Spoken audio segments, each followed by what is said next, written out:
All right, guys. Welcome to the All Ears podcast. Isaac's not here today, unfortunately, because something bad happened to him.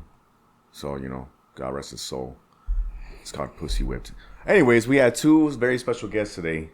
We have Ninth Isle owner. As you can see, today's episode is all about the previous event that just happened last week. We have Junbug, Gaspar Agabin, and we got striking coach Mike Masterson. So go ahead, you guys go and give yourself a little introduction, Junbug and then Mike. What's up, guys? Professor Junbug coming to you guys live from the All Ears podcast. And we have with us today none other than head striking coach, Mr. Hi, how you doing? Coach Mike Masterson, head striking coach, Ninth Isle. Forgive my lack of pizzazz like my superior, Professor Junbug. We're not all born with it. What can I tell you? All right, so we had a big event last week at the gym. Let's get a quick little intro on that, Junebug, since you put it on. Because, we had the family event. We had the trunk or treat, and then the shops, everything going on. So Yeah, it was the first area. It was a Brawl-O-Ween. And it was the first time we've done in-house tournaments and stuff before, but this one we've done an in-house tournament, which the morning was a combination of gi and no gi jiu-jitsu, and on top of that, folk style wrestling. For you guys that don't know what folk style wrestling is the high school wrestling that happens immediately after Thanksgiving. And afterwards, we shut down the tournament, and then we turned the academy into a fight arena, kind of a fight where we held boxing, kickboxing, and grappling super fights in the evening time. So that was the first time we ever did that. And then on top of that, out back, like you said earlier, we had our halal kaleo hoku, and various other vendors that were doing trunk and treats, and they were doing Kahlua pig sliders, all kinds of food, candy. It was an all around good time. Both inside the academy and outside. What were those? What's that group called outside? The hula troop is Halal Kale Hoku. Oh, okay. Because when I paid them through Apple Pay, I just gave the title. I said Aloha Dancers, and they looked at me. They looked at me like, "Are you fucking kidding?" I'm like, it seems appropriate. That's just coming from me. So and we're gonna get into like each moment and fights and stuff and everything. But Mike, what was your reaction coming into it in the beginning before the fights actually started? Because you were out there pretty much damn near every fight, coaching and warming them up and everything. My reaction coming into the event? Yeah, I mean it's pretty intense. You're the head striking coach. Yeah, I was excited for it. It was a long time coming, and Professor will tell you there was so much moving around. I didn't even know about the jiu-jitsu and wrestling tournament that was going to happen till he put out a video the night before, but I didn't even see it the night before. So I didn't know till the morning I showed up. I showed up and they were like, oh yeah, it's a whole jiu-jitsu and wrestling tournament. We're not doing those fights till like later at 5 o'clock. I got there like 8 in the morning, so I'm like, oh man, it's going to be a long day, okay. It was a long day. Yeah, I went to work at 2 in the morning, and when I finally got off work, that's when I headed over, and he was giving me shit. Like, where the fuck you at? You stupid Mexican. And I never heard him speak like that before. That's how you know. He loves us, but he hates us at the same time. I did not say that. He didn't say it. For the record. My ears. You heard that? I heard it. Yeah. So, was this your first time doing that, you said? It was a long time coming? What do you mean by that? It's not my first time coaching, no. No, I no. just mean it's been a long time coming that we planned this event 4 or 5 months ago. So it's been a long time coming as far as the guys training for it. Like one of the guys who fought Nate Whitney. Oh, yeah. He pretty much rolled from one camp into wrestling right into this camp. You know? Oh yeah, we're gonna get. He was into, going through so much with like basic high school wrestling practice. That's anybody who's done high school wrestling knows it's hard. It's hard practice. So he's doing that, and then he's coming to train striking with me in the evening. So I had to. Most of his class was just basic strategy and technique because there's no point in me trying to get a guy in shape who just came out of another fight camp that he won, by the way, and then went right into wrestling season. So he's in shape. Yeah, you only have so much time to train in the day, so you got to try to focus on what's going to help him the most. Yeah. You know? He shows up with like negative 17% body fat. I'm like, how the fuck you do that? And he just gives me like a... Because he's 17 years old. Well, I remember those days He's too. nasty Nate. Holy. Oh my, yeah. He's very talented young man. Yeah, so we got a bit of an agenda to get through because it's so much. Because 9 fights total is a lot. And who started? Nate didn't start it. No, it was the 2 guys. We're gonna try to run through the fights real quick. But what were you guys' reactions, or what you saw, or what you like? Because Junbug, you've actually refed every match, every fight in the main card, the 5 p.m. Moving on. And we don't have a list with us unless you got the list. No, but I kind of remember them. I think we can, between you and me, we can recollect it. For sure, I know all of our guys' fights. There was a couple fights between people from other gyms. Yeah, that I wouldn't be too familiar with. Yeah, but for the most part, all of our guys' fights. Yeah. Yeah, we'll focus on our guys. Let's give a quick recap. To the first fight was that short, kind of nerdy kid. I think his name was Denzel. Yeah. So he fought twice that night. And the first fight, because he's short, and he fought a tall, lanky guy, and that guy was just coming at him, just throwing haymakers. Yeah, Denzel represents Pohada, and his head striking coach was my striking coach at one point in time, Ken Han. Now he's a black belt. And Professor Marcelo Nunez. So that's a hammer camp that he's coming out of. And then nice kid too. Yeah.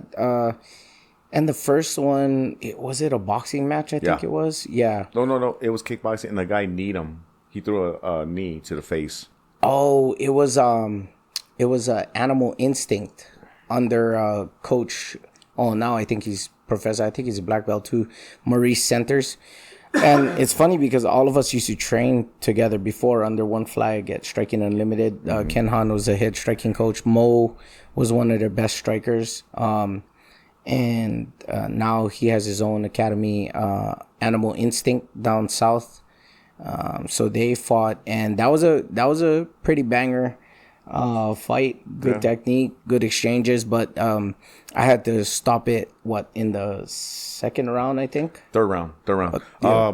The guy he fought came out throwing haymakers, and he was getting the better of him. And the guy that we're talking about, Denzel, he was absorbing and sticking tight, and he was throwing technique.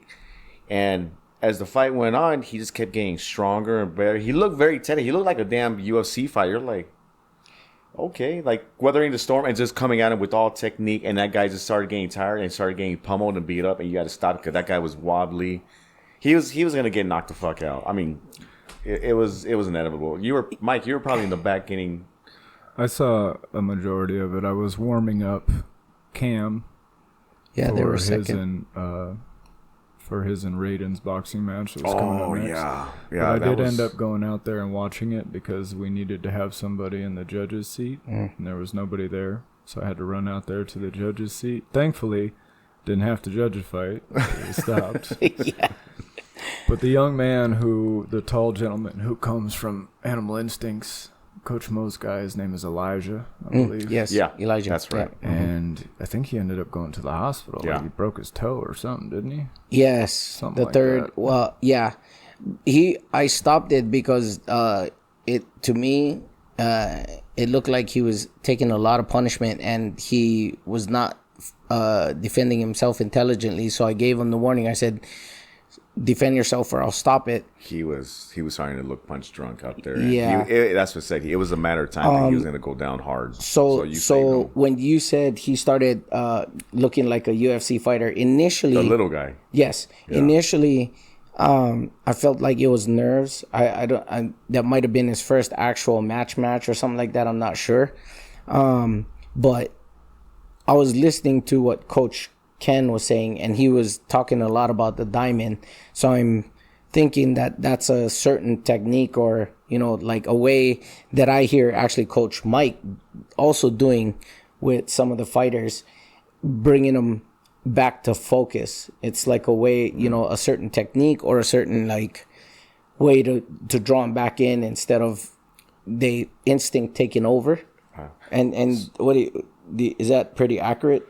No, yeah, he could be talking about many different things. Sure. We don't know. But, Yeah. But just like how I have things that I call out and they know, I try to keep it vague so it could sound like anything to the other person. Yeah. But they hear me say it in practice all the time, so they know exactly what I mean. Like, for instance, if they're landing low kicks and I see the guy's defense dropping, they'll hear me say, just quickly and casually, bring it up. Bring it up. Bring the kick up. His hands are dropping, so now bring that low kick up to the head, It doesn't sound like anything to someone who doesn't hear me say it all the time. Of course. But to these boys who I scream it at day after day, they know exactly what it means. And then they recognize the same thing that I'm seeing.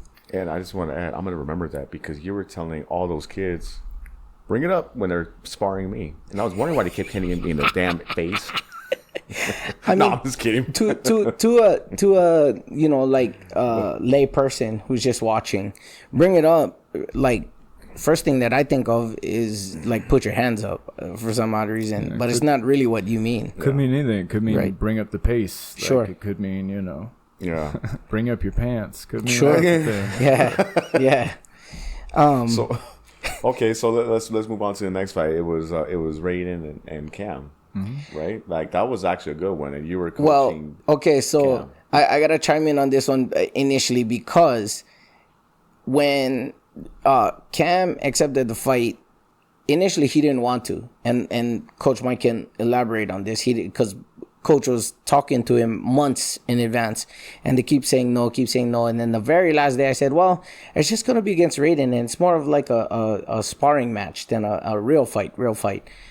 Lo and behold, them guys came out, swung for the fences, and I'm about to say they were.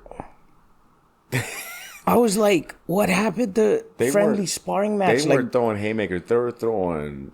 They set hammers. They set the pace. They set the mood. I don't know what Coach Mike was doing in the back over there with them, but he might have talked to them. So I don't know. I'm instigating at this point, but When I went to go get them. Each of them were just like, yeah. I was like, all right, whatever. You're just a kid. Go fuck yourself. Get out there. Go spar. And then, like you said, as soon as they just came out. Yeah, leather slanging. They defined leather slanging. They did Ninth Out proud. They really did. They reset the tone. Yeah. Good job, Mike. I don't know what you told that kid. It's not me. I teach them all the same thing. They have to go out there and do it.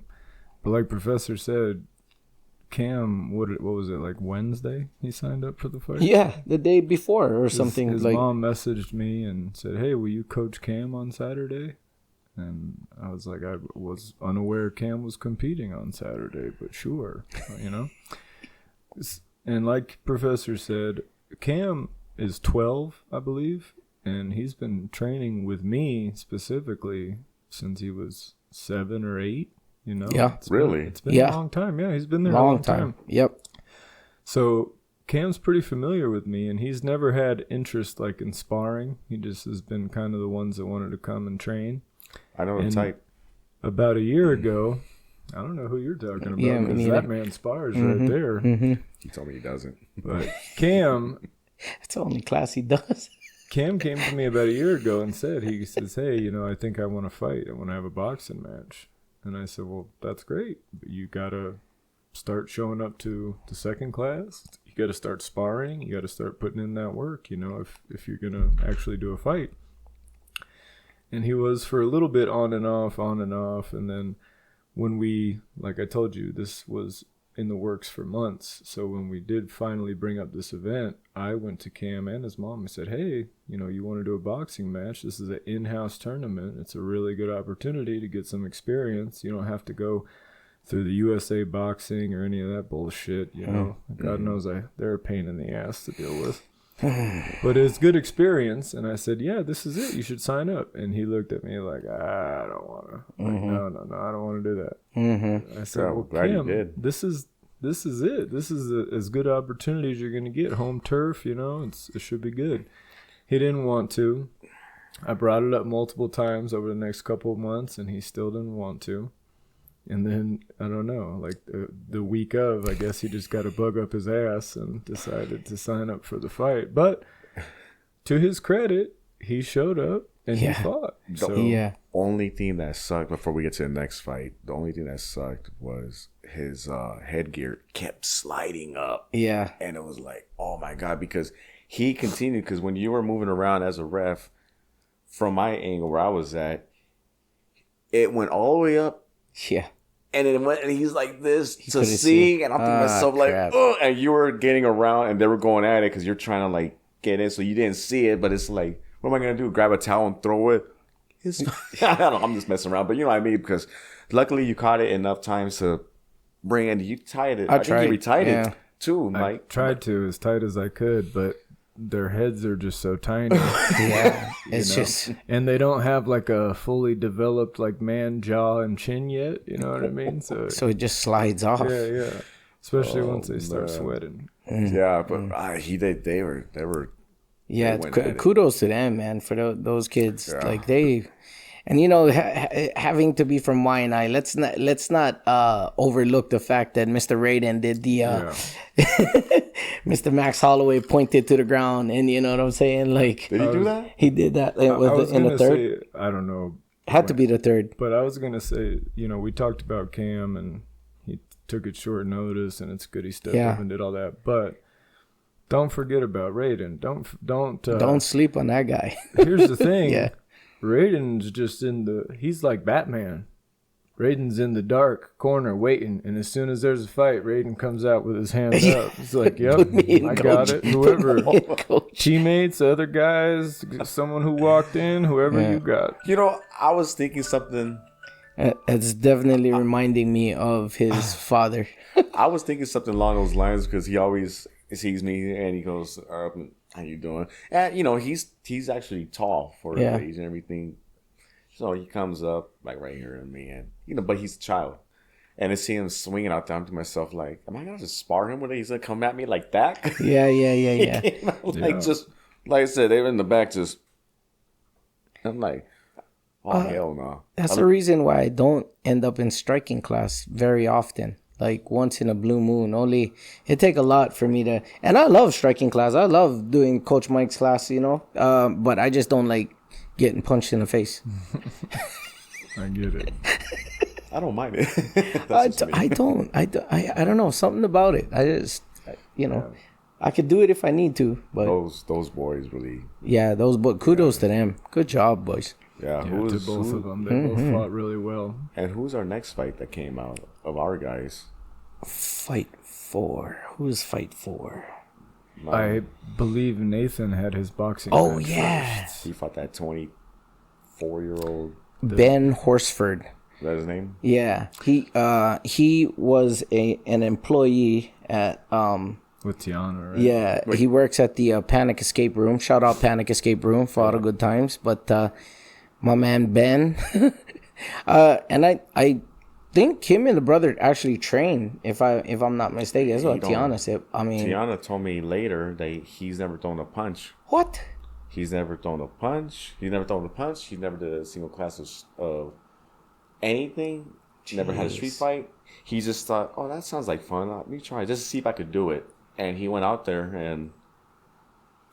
It's harder than it looks. Yeah, when I heard that, well, first off, I thought he did really well because he actually dropped Nate. And I came over to the right side, so the green corner, because at one point they're coming this way. So Nate got dropped. I didn't see the punch that dropped. I think he hit him around here, but Nate got up and he went in, and that guy Ben, he threw a fucking straight right, and it hit him dead on, and it was like hitting a wall. It's just nothing happened. I'm thinking to myself like, you get dropped from getting hit here, but then he hits you straight on it, and it's just like a fucking wall, just like nothing. You just keep going forward. Bro, that kid, Holy shit. he knows one direction, and it seems like it's just forward. Yeah, there's a lot of things that he. I don't mean to criticize him because he did a great job. Yes, he went did. Out there, amazing fought job. 2 grown men in one night, and he finished. By the way, guys, he only 17. Yeah. Just in case you guys know that. It looks 30. For some context. Think that I'm trying to take away from what he did. I'm not. Just from But it's your job as a coach coaching perspective. Yeah. I even told him, I'm like, Nate, you got to listen to me, man. You got to stick to the plan. And I understand things happen when you go out there. You know, when you start slinging bones at each other, shit goes awry. But when you're in control of the fight, which he was, you got to kind of control the range and the pace. You can't just keep. And as impressive as it was for him to just walk through the other guy's punches and just bash him back, don't get me wrong, as exciting as that is to watch as his coach, I'm like, stop doing that. What are you doing? You know why that happened, though, right? Because he got punched in the face, and he was like, "Oh no, I'm gonna knock your ass out." It became an emotional battle. It was no longer a strategic, tactical fight. That's normally the reason why, but it's because of the previous fight. Cam and Rayeden, they said. Yeah, maybe he could have felt like he needed to. But the thing about it is, now we go back to the good coaching part, right? And I'm not trying to gaslight Mike or anything, but as a good coach, you can pull your fighters back. Like when you recognize that they're in a possible, could be a bad situation. You as a coach know how to reach your fighters and then kind of draw them back and get them to focus again. And that's what Ken Han was doing with his fighter. That's what Coach Mike was doing with Nate. And even multiple other fighters that you guys are coaching. Both you and Tofi. I was trying to listen to Tofi too. But for some odd reason, I can hear your voice more than I can hear Tofi. I don't know if you're louder. It's the bass. Could be. I mean, I get excited and I start yelling. But the bass in your voice and get loud, it gets more clear versus high pitched Tofi. Nate's highly coachable, but you have to also remember, prior to this event last weekend, he's had one fight. Which, by the way, he also won. He also finished the guy in that fight. That was the IKF. So, even though he's good and talented, just any fighter you can watch throughout their career, watch them in their first couple fights, and then watch them as they picked up the experience level. Because there's a difference between a physically and even technically talented fighter, as opposed to a strategically and emotionally sound fighter who can be in the heat of the heat, and keep calm, keep the plan and focus and still find those openings amidst the fire. But that only comes with experience, just like anything else, Right. That's why, not to go back to the first fight, but that's why I was looking at that kid, because he was just that guy was just power, just hitting and hitting, and he just stayed cool and calm.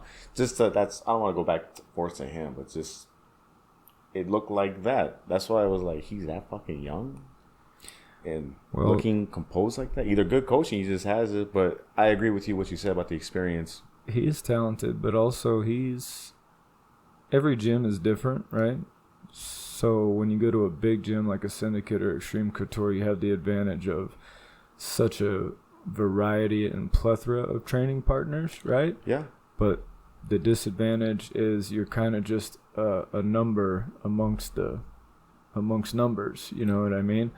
When you come to a smaller gym, you don't maybe has as much of the variety of training partners, but you do get the extra attention, and certain people, especially when the younger guys who are coming up. So Nate, for instance, in striking, every day when he's sparring or every day when he's training, he's having to deal with myself, Roger, Tofi.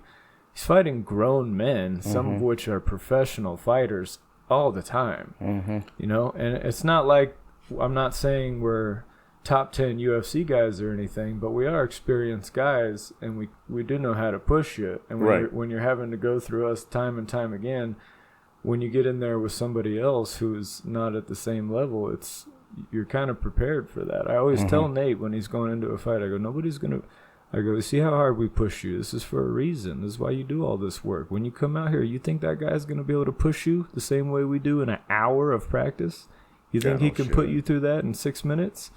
And you just see in his eyes, he's like, hell no. Like, because he knows what he's been through. He's been there every day. And when you go into the fight with that type of belief, it's a dangerous weapon. So I don't go to striking class that much because of my work schedule. But what I hear you saying is I need to go to striking class and I need to destroy him. That's what I'm hearing. Good luck with that. Hey, man, come on in. You're welcome anytime. I see that man putting in some work right there. That man goes to war, like, makes me appreciate jiu-jitsu even more. Yeah, but I work 70, 80 hours a week. I mean, you know, and I'm out of town a lot, so leave me alone. You're welcome anytime, man. So Nate did get the TKO win, and it was glorious. And so what was the next fight of our guys that moved on after that? I believe the next one was Jathan in his boxing match. Oh, Jathan and Ethan. The Marine. Jathan the Marine Scotton. On that one was very brief and it quit. Let's not disrespect anyone because it'd be way too easy. So let's just I'm not disrespecting anybody. This is how I saw it. So again, Jathan did nothing to the game plan effect, right? We talked about it all the time training, even right before we walked out. I said, all right, Jay, I just want you to stay long, stay at the end of your punches, throw straights. If he's come in, tight defense, and we're going to return with 2 to 3, pop, pop, pop, just like we were practicing, you know? And he's like, yes, sir, coach, got it. Go out there. Soon as Professor Junbug says go, it was duck his head, and he looked like Rampage Jackson out there, just throwing hooks like they were battle axes, you know. Going out of style. Now, I'm not upset with him because, like I said, hey, he went out there and did what he had to do. But here's the thing. If you know Jathan is, you know, we don't call him the Marine because he's a good swimmer. It's because he is a member of the United States Marine Corps. He's thank you for your service. Yes, thank you for your service. But spent times overseas, you know. He went to Iraq and all that, and he's been through some shit. So I think when he's put in the situation where some guy's gonna fight him, that switch just flips and he's like, I gotta take this dude out, you know. So that's where that went with him. He went for it. He did, yeah. That is I can't be mad at him. Marine I'm just saying, training.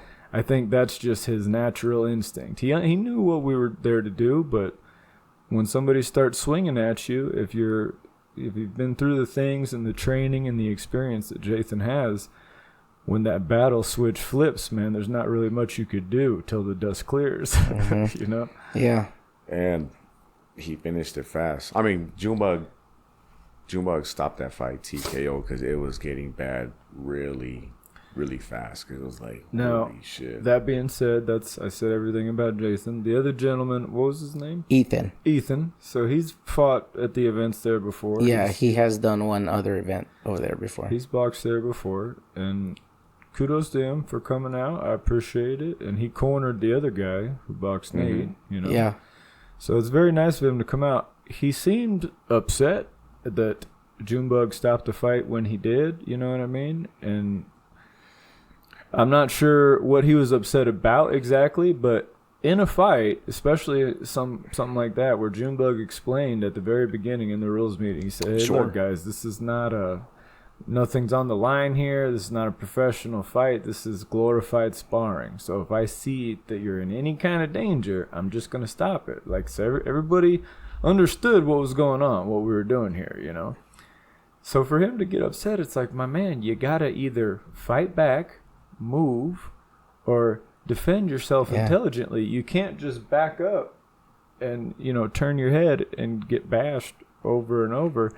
What is the referee, even if the referee's not Junbug, right? Take any referee. What is that referee supposed to do? Just sit there and let you get punched in your head till you fall? No. I mean, I would have. No, yeah, don't you're do a horrible referee. Yeah, you're. I mean, my favorite ref, other than Herb Dean, who's a great ref, was Josh Mario Rosenthal. Yamasaki. No, Josh Rosenthal, because he used to let it go.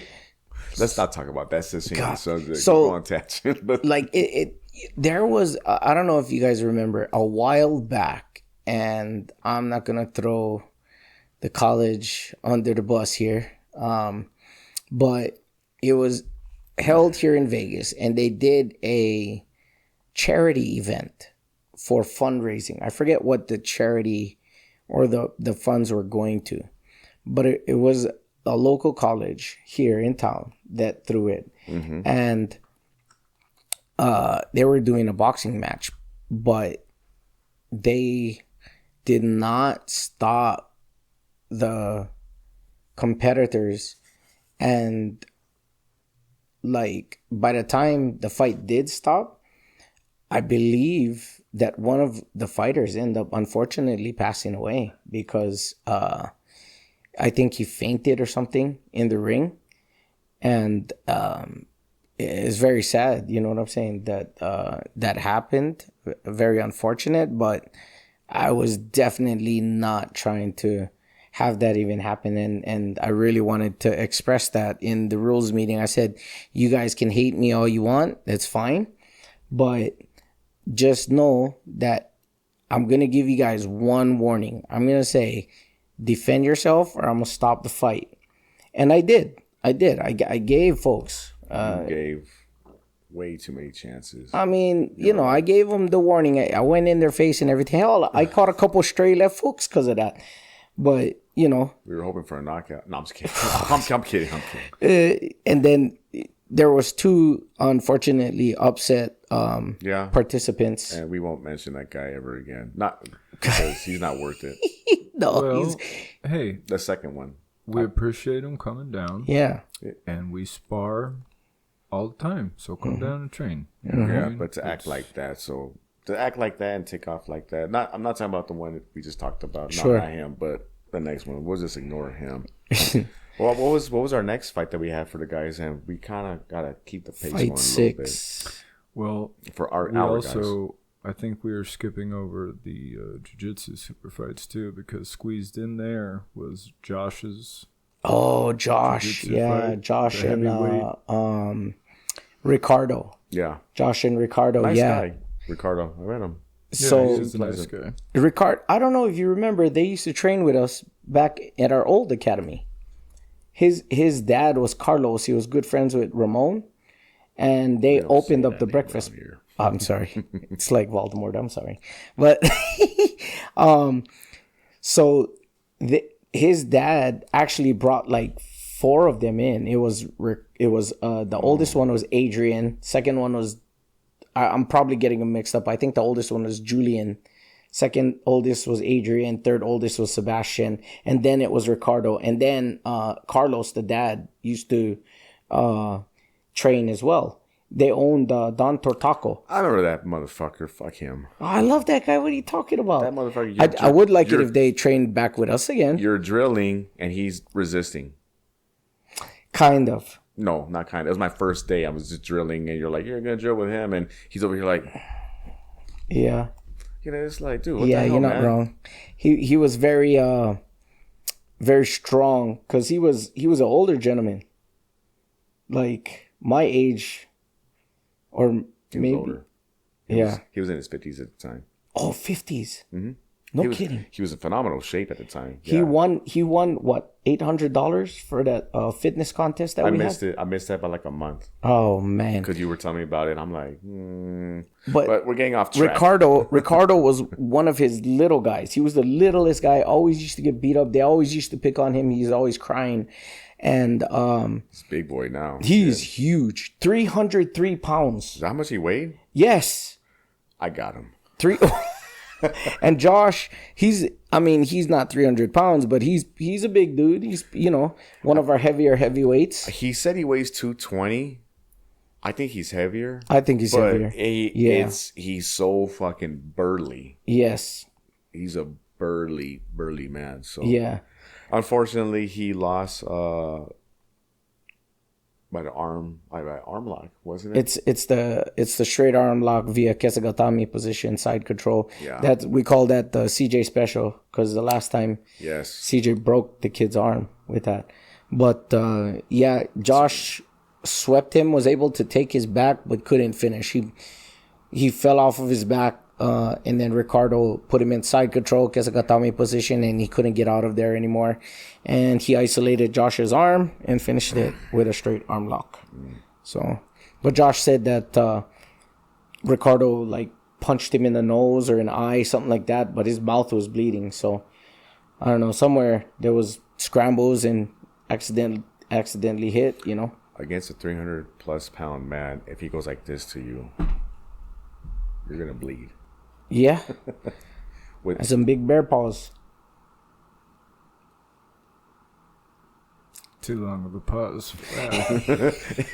You say some shit like that, too. That's why I turned to the camera. I didn't look at you no more. I know he went.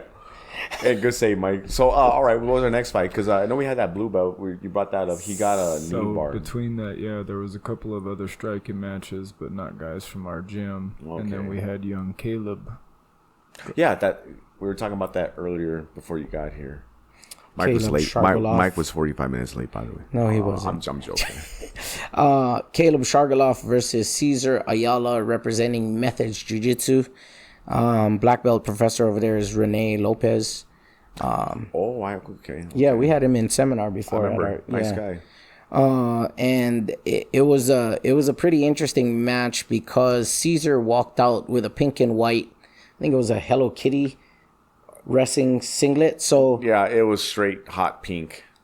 It's adorable. Yeah. Yes, it was. But he was more so than that. We were bamboozled because everybody, including Caleb, thought that he was gonna shoot, and mind you, Mr. Cesar just had done the wrestling tournament earlier that we had earlier in the day, so he did wrestle. He looked like a wrestler. Yeah, minus the I don't know what. Yeah, I don't know what place he came in, but so everybody thought he was good as shot.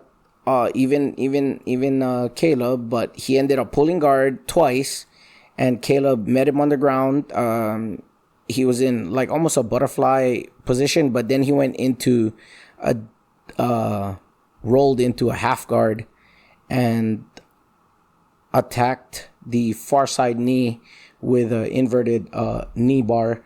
And by the time Caleb tried to defend it, the knee was already it was too deep. straight beyond defense. Yeah, it was efforts. It was deep. And then Caleb, yeah, he was short, but he was a pretty beefy guy himself. Yeah. So could you imagine him just pulling, extending on your knee, like just tap. And we had talked about it. I said, their professor is really good off of open guard, and so we got to be aware of the open guard game.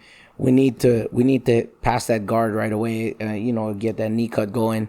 We see why. Yeah, exactly why. Shout out Professor Rene Lopez with that DLR and that open guard inverts and barambolos and all that. We got to get you back in academy, Professor, because we need more of that stuff. I did a seminar. I tapped him once. I don't believe that, but sure. It didn't happen, but okay. You tapped his shoulder, like to ask him a right. question. Yeah. You're like, excuse me, sir. I think that was yeah. Hi, can I ask how you you a doing, question? Hammer? Nice to meet you. Yeah. That's cool. Yeah. What was next? You called him Mike. Yeah. So who was how many more fights did we have of our guys? And then we had the main event, which was Nate coming back. I think that was it, right? That was the only fight left that we haven't discussed of our guys. Yeah. So we got that fight. Who's the co-main? The co-main was the kid who left disrespectfully, and then the guy from the first fight from Denzel. Yeah, Denzel and Alfred.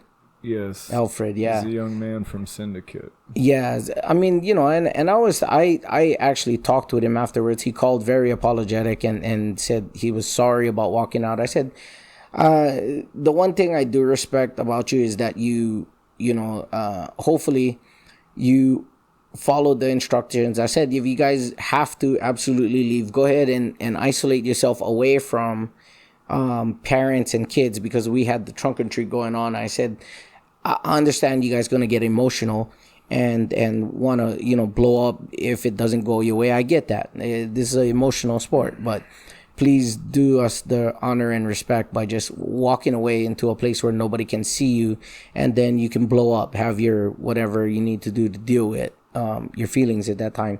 And he said he did. He said he walked around the corner so that nobody could see him, and then he, handled his business, whatever. I've been looking for him. I couldn't find him. I couldn't. The friend came in and then took his thing, and he forgot his phone and towel, whatever. Yeah. We had a discussion about, his opponent and, possible that he might have been training longer than what they disclosed. And I said, well, I mean, I took their word. It was I took their word for it, and hopefully that they were being truthful. But, I said, if you have any proof of that, then please disclose that, and I will go ahead and do my research as well and make sure that it doesn't happen again in future cards. So. Sure. I think some of these kids just have a unrealistic view of how this is going to go. Some of them are very new to training, and what they know of the sport is what they have seen on TV. Yeah. So they assume, I'm going to start training, I'm going to get a couple fights, I'm going to be in the UFC and be famous. And it's just not realistic. The same thing that Hollywood does to like young people, right? Oh, like yeah. They move out there and they think, hey, I'm going to get like a couple auditions, I'm going to get on a show or something, and then I'm going to have my career. I agree. That's not really how it goes. Yeah. So when you come into the game with a distorted vision of how it's going to go, right? Instead of just coming in with a solid work ethic and a plan that, like, no matter what happens, this is my dream, this is what I'm going to stick to, and I'm going to push and take every opportunity that's going to help me to move forward. And every loss is a lesson, and et cetera, et cetera. Some of you are going to make it, and some of you aren't. The ones that are lucky will, and the cold hard fact is most of you won't.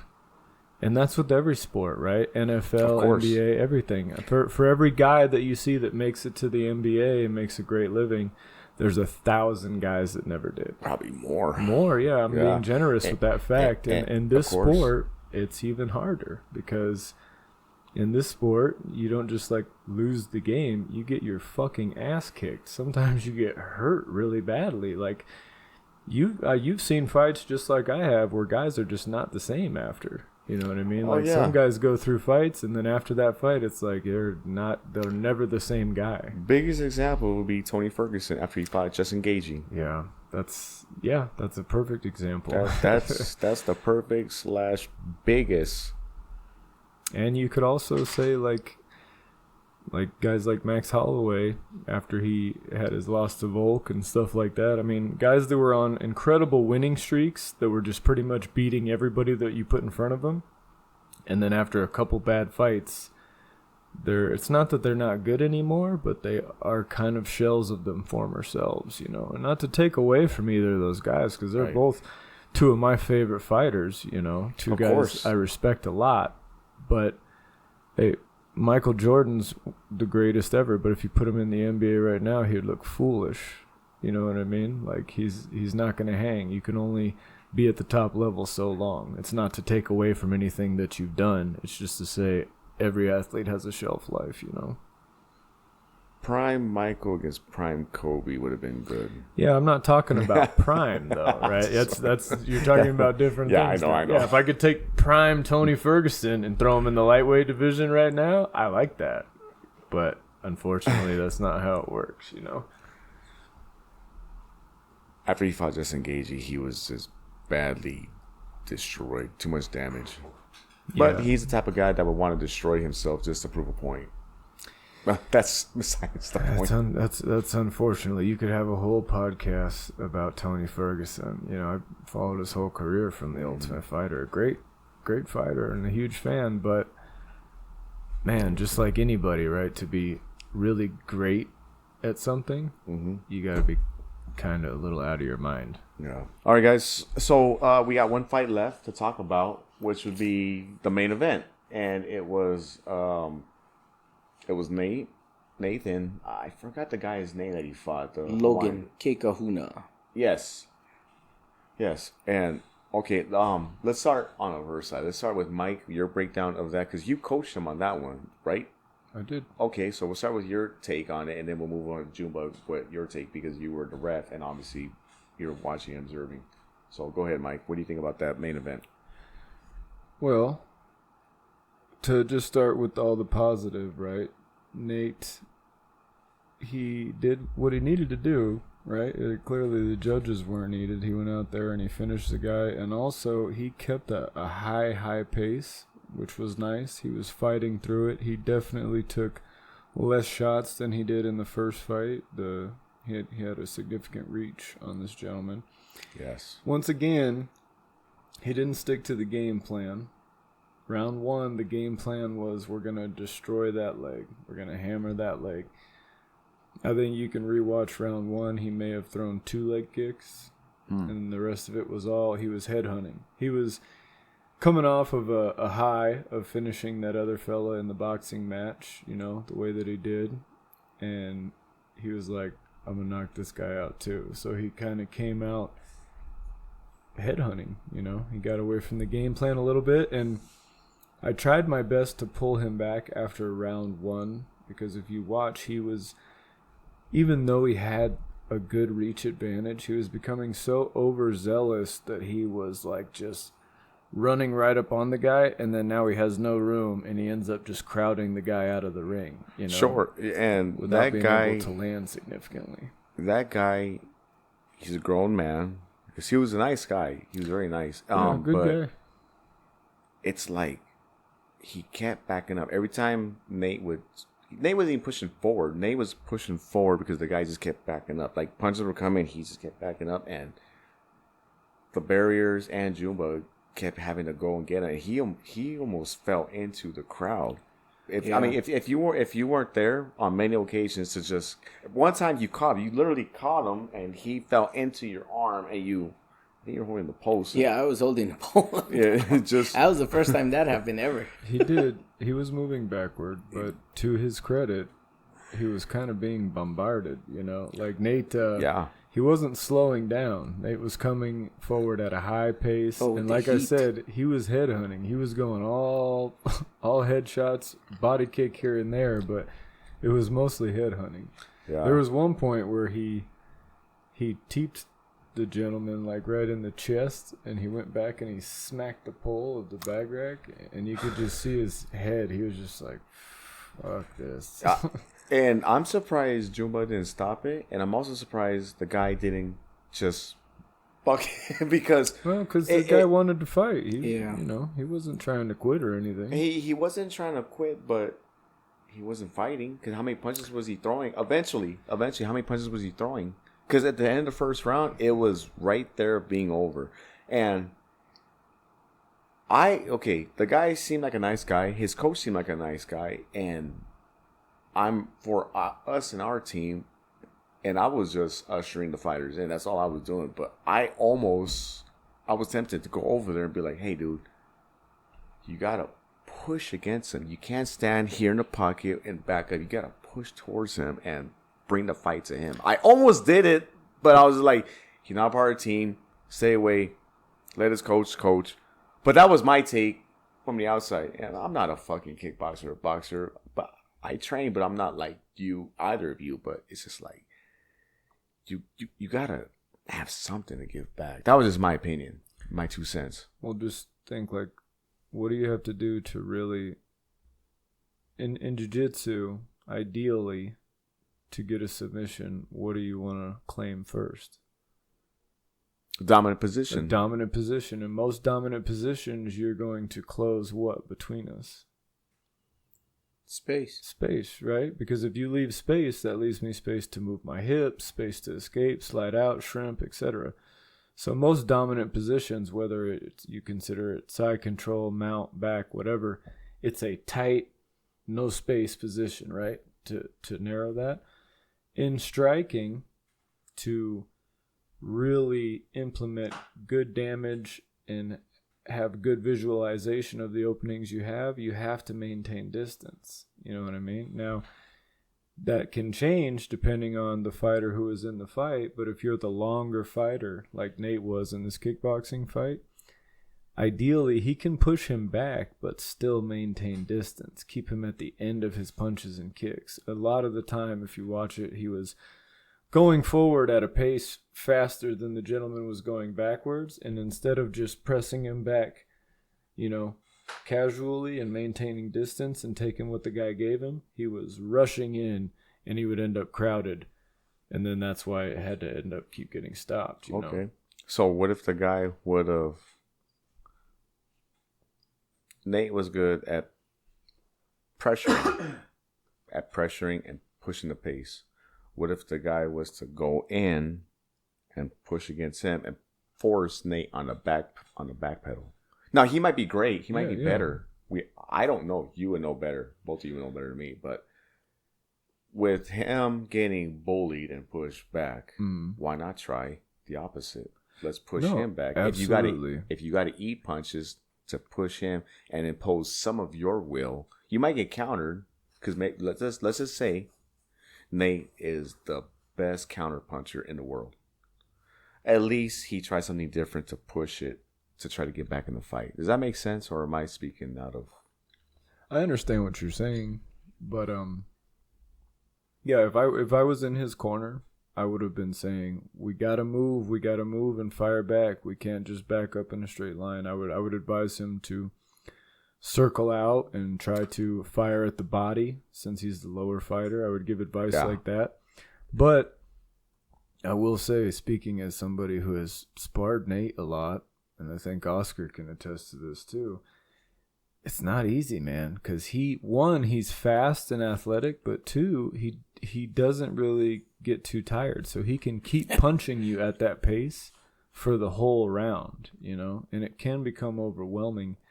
If you're moving backwards, your breathing pattern kind of becomes the pattern that they're punching you at, as opposed to where, as most of us train, we train breathing according to our offense. You know what I mean? So that is how you build your cardio. So now all of a sudden, instead of, excuse me for blowing in the microphone, but instead of offensively, I can't hear you. Can you bring it to the microphone?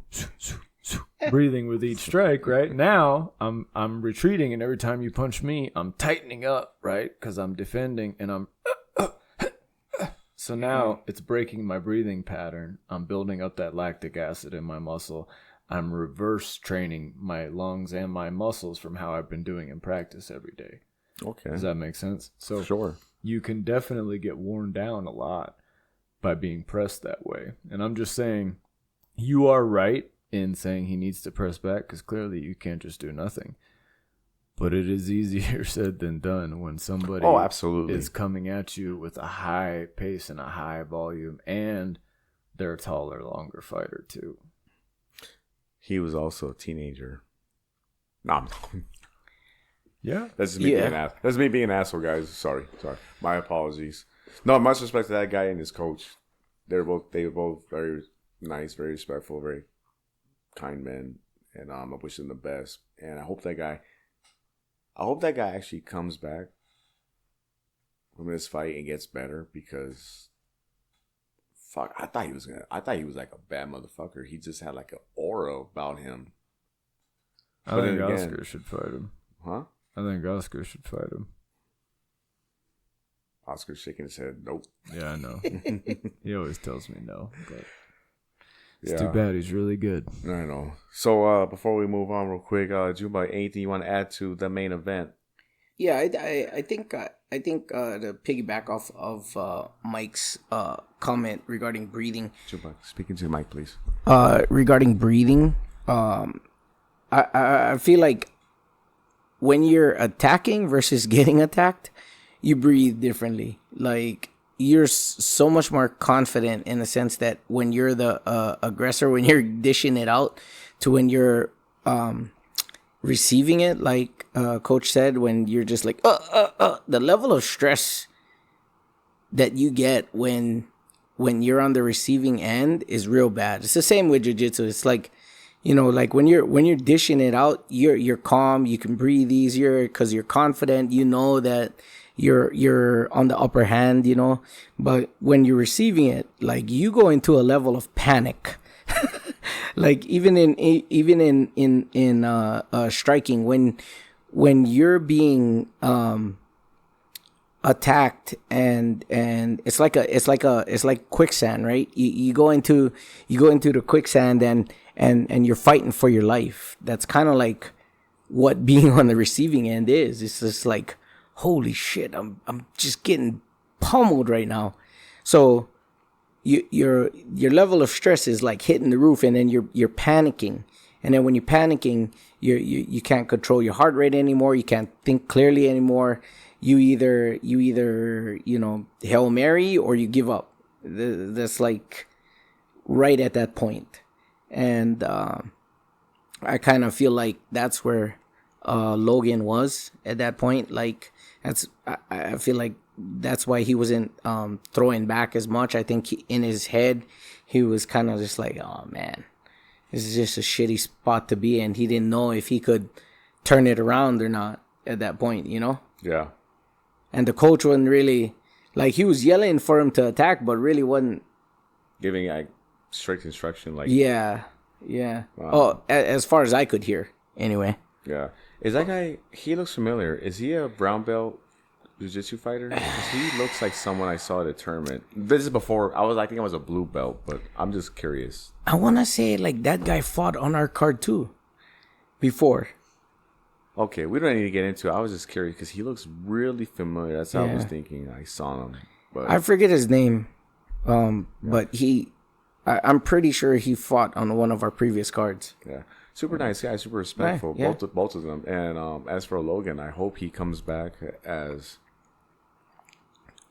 a better fighter, more mature, and because he seemed like he wanted it, but Nate, I don't think he has the right. Nate is what's the term? Monster. We call him Bruce Leroy. So we need a white dude with a beard named Chuck Norris. The real deal. This ain't movie magic. No, I'm just kidding. All right. Anything else you guys want to add to the main event before we move on? Because we got a few things. No.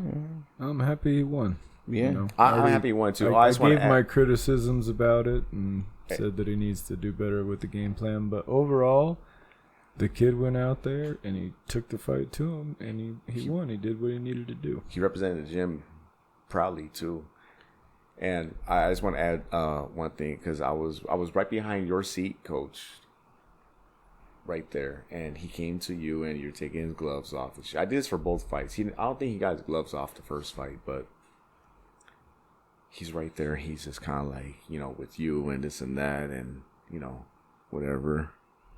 And he's looking at me, and I'm like, you know, like, and he's just kind of there. Nate, he's like, turn around, get the crowd because they're here to support you.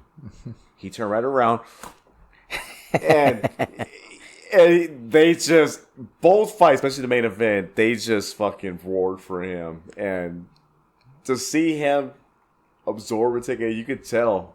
You could just tell, like, he took it, and I was thinking to myself, like, fuck yeah, that's fucking awesome. He's really not an emotional guy. He's not.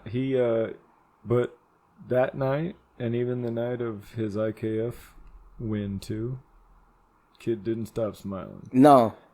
Carried his belt around, just happy as shit. And, you know, he earned it. He worked hard for it. So when you go out there and you get to feel that, yeah, I won, and get to soak in that appreciation and that cheer, it feels good. And You gotta enjoy it. And that was why I told him to do it, because for the crowd, but for him, I think it was for more mutual for the two of them. And that's just me as a fan, because we're talking about UFC fights earlier and this and that off camera, and it's like we watch these fights and we get so fucking excited, pumped up. How many times have we been watching fights at home and you see something happen, you're like, fucking high five, fuck it, you start screaming and yelling. It's exciting for us. So to be there live in a fight, even though this is like small time, early beginnings of someone's journey, and he fucking dominates 2 fights the way he did, and he fucking has 2 TKO stoppages, you're so fucking happy for him. And it could have been someone from a different gym, but still, the performance, the grit, the grind, the heart to go out there and just fucking perform, and then it's just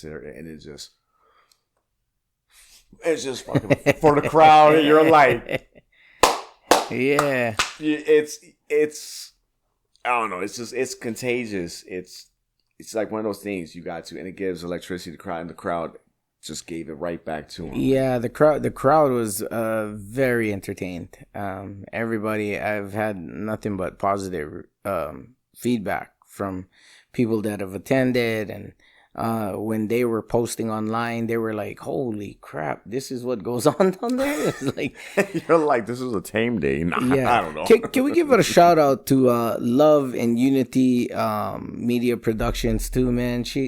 How's that epic walk off shot that Nella caught and put together? It's very good. Right after I stopped Nate's fight, like that moment is just like. It wasn't, there was no words said, but you can tell like he was there, like, man, that was an epic moment. I don't know if you remember, did you see the Instagram videos that I posted up about? No. Oh man. No, I don't mean that to be offensive. I just I mean, she recently just put that out, but like she's trying to come up too in the media game, so she asked me if she can put out some clips and pictures. I said, sure, go get it. But she caught it like spot on, man. As soon as I said, stop. And then like as she just put down his hands, walked away. And then that, what song was playing? Keep your heads ringing. Yeah. Dr. Dre. Oh, dude. That song's bobbing my head. Oh, man. And she's spot on. Good job, Nels. Keep that up. She did really good with getting videos of the wrestling and jiu-jitsu earlier in the day, and like Professor said, that walk-off clip of Nate, and tying those two together. Man. A lot of those young boys from Cheyenne Wrestling came back to watch the fights later on in the evening. Nice. And nobody told me this, but I'm just guessing that when Nate went back to wrestling practice, I bet some of those other boys had a little bit more respect for Nate. I bet. After watching him bash 2 grown men like that, they were like, damn, Nate's kind of tough. Like, you're tougher than you look. We didn't know Nate threw down like that. I bet they looked at him a little bit differently when he walked into the wrestling room. Yeah, man. They're saying, lucky we don't have to be on the receiving end of his punches and kicks, I tell you. No shit. Damn. That bastard gave me a bloody nose once. Only once? Oh, yeah. Chin down, hands up, keep moving forward. And he caught me and bloodied my nose. Not doing that stuff, you bastard. And then right after, my son gave me a fucking ring on the head. I was like, okay. They gave me a bloody nose. Oscar ringed my head. Okay. All right. I see how fuckers are. All right. Thank God it was almost over. I thought shit, but it's like, it was almost over. I just spent one day with Coach Mike and Nate, and I was like, oh yeah, that's enough. I've had my fill for striking for a while. Wait till I get back. It'll be, shit. Maybe 6 months from now. It's fun, man. It is. It's too much fun. You guys do a great job, Coach. Yeah. I'm trying. You are. And I've seen leaps and bounds from my son himself. Yeah. Because in the beginning I was like, you bastard. And now I look at him. Matter of fact, real quick to get sidetracked. I mean, we're moving on already, but you sent me a video. I got off Instagram. I didn't see it for like a fucking year. This is when he was beating up King of the Streets. That piece of shit. Oh gosh. And you put a comment underneath. Kids got some fight in him, and I was looking, and it was only a few months ago I saw it, and I was just like, "Holy shit!" That was you. He's so much different now. You should see him now. He was whooping his ass. Now this might have been Shark Tank for him, or whatever you call it, Iron Gauntlet, whatever. I forgot what it's called. Where he's fighting like one guy every minute. It might have been that, but still, it was like, dude. He's also bigger and taller than Oscar too. Mm-hmm. He's thick too. Because when I was with him that few times he was in jiu-jitsu, dude's got some size and strength to him, and I'm thinking to myself like, fuck this guy. I'm sure he's a nice man. Spezzy is there too. Yeah, but you know what? What I love about Oscar is he's strategic. When he spars exactly what we train. You can see him working it out. He's working out angles. He's working out combinations. His head movement frustrates everybody. Everybody feels like probably because of his hair. Yeah, they feel like they're punching at a ghost. It's like those lizards that they have the thing to distract, right? Frill, that's a dinosaur. The frill lizards. He's like, punch at this. That's a Jesus lizard, dog. You're like the lizard. It's a dinosaur. You know it's a spitter. It works though. It works. It does. And I appreciate it. And you could just tell the evolution of Oscar has been really fun to watch. That was the event. It was very successful. Very successful. And then, but meanwhile, while that was going on, right out in the back, we had the Aloha dancers. That's my name for you, and it's gonna fucking stay that way. You're gonna piss off these ladies. Such nice women. Oh god. That's Nesto calling you guys that. His name is Ernesto. Aloha. I mean, what do you call them? I don't know what. I can't speak. Yeah. Shit. Bleep that out. That's fucked up. TK and Shalimar. Fuck TK. Omar, you're the man. No, so the event went on. All that food they got out there and everything, and it was good food. I spent way too much fucking money. And you ladies, you're beautiful women, but you're fucking sharks.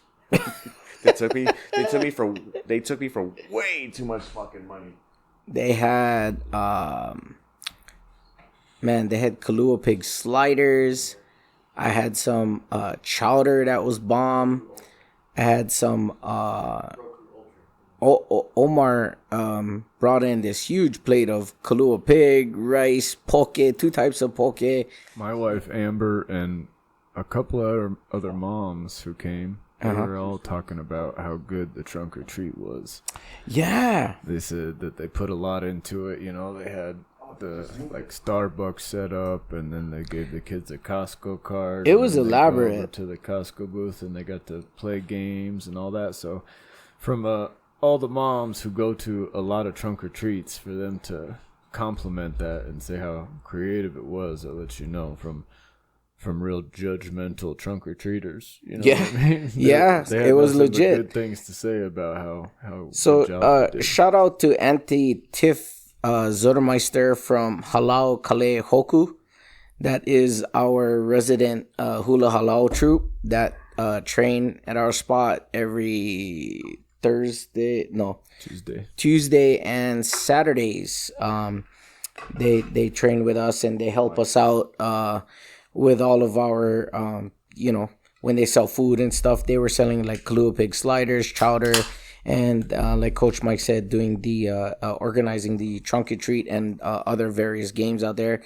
Also, shout out to Auntie Tiare from Kalo Bowls. She had the poi bowls with like venison meat and poke, and also with like spicy cucumber and all that stuff. And she also had a acai bowl that I missed with what? Yeah, she had a kalo is poi, guys. It's a Hawaiian staple made from ground up taro root, and she had that mixed with acai and other fruits. That was bomb, and I am so upset that I missed that. So Auntie Tiare, if we do a setup again, I definitely will get that first and foremost. And you need to let everyone know. Be like, hey, asshole, see this? Asahi. I'm just saying, that is like a superfood. Yeah, she didn't really. So She had a delicious. big banner, but I don't think she like let us know. I think if people knew that she had acai. You know what the problem is? You need to tell her. I'm gonna tell you right now. We're fighters. We get punched and kicked in the head. We get submitted. We get choked out. We're not right. Help us because we can't see straight. I mean, look. That part. Look, that's not for the TV. That's for my cell phone. We can't see that good, so we have to make it bigger.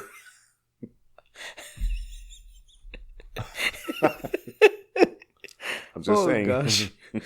Oh gosh. I'm glad you said it.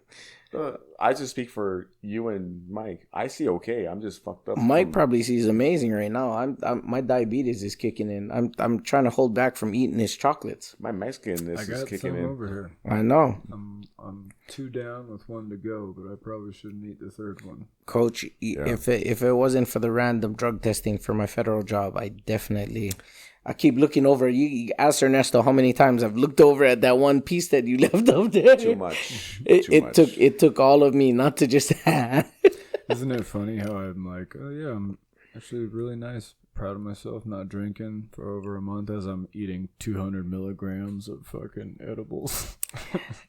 I look at it as chocolate. Yes. So real quick, the fight was a success. The food vendors and the vendors in general, Amazing. major success. And I didn't hear it because I was over here technical difficulties on this part. But you guys were talking about the trunk or treat, major success as well. Yeah, all the moms and the kids loved it. Like I said to Professor, they were talking about how creative it was and what a good job they did. So shout out to them for that. I just want to say a quick small story on that. So a week before that, we're at the gym on a Sunday. You weren't there. Me and him were with TK. At the end of it, TK said, fuck you, TK. He said, I gotta go do some research and shit and go buy some stuff because for the trunk or treat, I gotta decorate, make a haunted house out of my car. He said that. I'm thinking to myself, like, it's a good idea. Maybe I should try that. If that bastard can do it, I can do it. You know what? I'm gonna fucking beat that bastard and do something better. So I went home, did some research. I bought some shit. It came in. Most of it came in by Friday. Got it going. Came Saturday for the event. Brought it. And I went out there so I could start decorating. TK. Oh, I didn't buy nothing. I'm not even going to decorate. I'm just going to whatever. I'm like, you motherfucker. Junbug heard everything. And Junbug was very stressed from the event and just running everything. But I was like, Junbug, this motherfucker. TK ended up giving me a helping hand and helping me. And then he was there with me and Omar and everything. So, but this is like almost a week of prep, purchase, this and that. Spent maybe close to $100 on decorations plus candy. Candy's expensive, but you know, I didn't want to go all out, but it's like, okay, let me do what I can. About an hour later, Keke's wife, Jazz. Yeah, Jazz. She shows up with her truck with Nels. And she parked 2 spaces over next to me. Oh, hey, you know, she's great. Get on really well. She opens up her back door of her truck. Has all this stuff. Her and Nels are working, putting everything together. They built this whole fucking outdoor haunted house with games in the graveyard front, and all kinds of They had music, they had this, they had that. I was just like, because mine, I was like fucking proud. I was like, dude, I think I might have the best one. Like not of ever, but like I think I might have the best one here. And I was like, I wasn't going for it. I was trying to beat TK, but I was just like, I think I got the best fucking one here. And it fucking just hers. I was just like, I wasn't jealous, but I was just like, fuck. And then I was talking to her later on, and she was just like, yeah, KK called me. He said, oh, hey, you got to get down here. Oh, bring some candy. You got candy? No, we got no candy. Stop by the store, get some candy. Oh, decorate the truck because it's trunk or treat. She goes, oh, shit, trunk or treat. Let me see if I got around the house. I got a couple things. Let me see. I'll be right there. Couple things? She put that shit up. She put that together in like less than 30 minutes. What the? almost a week of fucking planning and money spent, and she just threw it together in 30 minutes, and I'm just like, I mean, that just goes to show, like, women are much better at the what is it, visual aesthetic, or whatever the fuck that's called, decorative, shit. creative, type stuff than guys are. I mean, you know what? You're absolutely right. But let me tell you this: she's better at that than us, like most women. But if you need to carry a fucking safe upstairs, fucking room. or a refrigerator on the third floor of a college building, while simultaneously Heisman college students out the way and talking shit. That's the guy. See? But if you want to throw hands, there's your man right there, Coach Mike. Other than a bachelor party, there's nothing that I can't, that I could organize better than my wife. My wife could put anything, Christmas, kid's birthday party. I believe it. Whatever the case may be.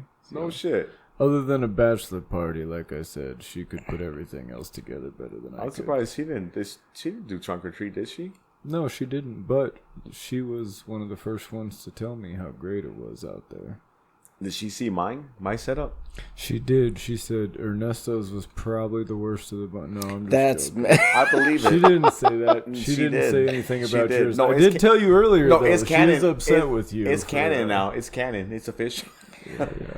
You know what, though? You guys did get kudos from the trunk or treat organizers, Tiff and all them. They just text me too.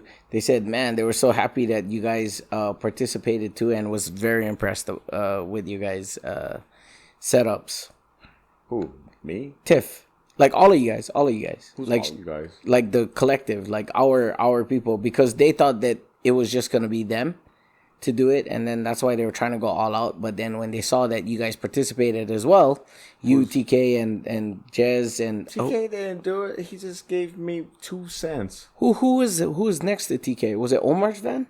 Because somebody else was in. That was Jess. No, Yeah. Jess was the truck. There was Jess was right next to me. She Right. parked next to me, Oh. and she did that by herself. The only thing, I thought that was the van. I thought that was the Silva's van. no, it was their Jeep, and the only thing that Jeep. Yeah, because she wanted a van. Omar said, "That's that's besides the point. We're getting off topic." Sure. It was good. It was good. good night, It was a guys. tremendous success. And Look at it. We sound like a bunch of people. We're talking about all these manly ass fights and shit, and all of a sudden it's like, I mean, we gotta be yin and yang. We can't just be all testosterone. Shit. You guys are a bunch of fag. Ernesto's like, my haunted house didn't come out as good as I wanted it to. If I would have worn that Hello Kitty singlet like that one jujitsu, I mean, Yeah, hey, you did good. my singlet's in the mail. Shit. Cesar, shout out Cesar. I'm copying you, dog. I'm putting that on during Thursday's wrestling class, and ain't nobody know I'm pulling guard. he was a super nice guy too. He was Yeah. he was cool as fuck when I was bringing him out. Like this fucking guy, and then he went out there and just fucking dominated. I was like, oh shit. Bro, what song? Those guys on that side was picking the most craziest songs. Horsford had like a Taylor Swift song, I think. Cesar Ayala had another girly song. He did, yeah, because I don't know what song it was, but when I was like, what the fuck? And I was like, is this your song? He's like, yeah. And I was like, what the fuck? Hey, here's what's fucked up. So Cesar treated me better than our guy that he fought. Oh gosh. And I don't know that kid. I've grappled with him before, and I don't know him, but Cesar treated me better than him. And I saying that not out of being like mad or like whatever. I'm just saying, just in general, like that guy. Yeah. treated me. But then again, he was wearing a fucking pink onesie, singlet, fucking queer music, and to he each was. their own. It's a free country. No, Shit. no, but I mean that in a positive way. Sure. And he was such a nice guy. Then he won. He's over here like, hey, you're. He's a performer to the fullest. Oh, he definitely was a performer. His team was ecstatic that he won. I mean, like, the confidence, they knew, you know what I'm saying? Like, as soon as it went to the guard game, we needed to take it back. Top objective, pass the guard. It's number one. Yep. One thing we did leave out from earlier is we talked about Jathan's boxing match. But Jathan also had a jiu-jitsu match, although it was short-lived. Oh, did he? Because that was in the early. It was in the earlier day. Okay. And speaking of Rampage Jackson, he would had you like a to? jiu-jitsu match, and yeah, unfortunately, he was unclear on the rules, and much like in his boxing match, his switch kind of just flipped. So when the kid got a guard around him, Jathan just picked him up and slammed him into the mat. So unfortunately, Professor had to DQ him, but Love you, Jay, but there's no slamming allowed, brother. Sorry. It didn't make it any less funny. I mean, the kid was okay. He didn't get hurt. Everybody's fine. We all had a laugh about it. Until his dad came out, who was 5 years younger than Jathan. Like, why you do this to my son? Ironically, the kid's coach was the kid in the pink singlet who went against Caleb. This is true. That's who coached the kid who went against Jathan. So. You can't make this shit up. You can't make this shit up. I am not. Make this I'm just shit telling it how it is, man. I forgot about that. I was just reminded of it right now. Mike, this is a golden moment. Thank you for bringing this. Yeah. It's me, man, I Golden forgot. Pony. Damn. What's up, man? Welcome to your podcast. You know what I mean? Oh, shit. Your dad's got fat face. Cheers, big ears. What the hell is that? Oh, yeah. Corona. Corona. The worst beer in the world. Oh. After Paps. You're a beaner. You like Corona. Not really. I liked it when during the Fast and Furious I tried it. I was like, this doesn't taste that good. Vin Diesel's wrong. And he said, it's all about family. Shut up, Ben. You're stupid. He didn't like it. Corona, Modelo, Pacifico, all the same shit. You're an ass. So tell that to your girlfriend. She's a beaner to the fullest. I did. And what'd she do? Drinking Corona. Absolutely nothing. She drank Corona. She's like, give me that Corona, damn it. I'll drink it right now. Yeah, so we just went over the fights. The whole fight card, the main card of last week. Your dad and Mike broke it down with surgical precision, by the way. And then Mike challenged you to a fight to take over my spot for the podcast, and your dad challenged That's that bullshit. the world about what you know. Your dad, he makes no sense sometimes. So what if all three of us challenged you to a fight, Grant? Oh, shotgun, double barrel. I shoot first. Go ahead. I don't feel shit anyway. I'm numb on the inside. He's gonna block with his ears. Huh? So it might actually fix your back pain. Oh man, imagine that. I'm still having it. Not as bad as when you saw me last. And it got worse, by the way. See, that's why he's shaking his He head. did a whole pod. I think he did 2 episodes with a test machine on. I think you need some of that chocolate. I'm allergic to that shit. So here's week 2 about back pain.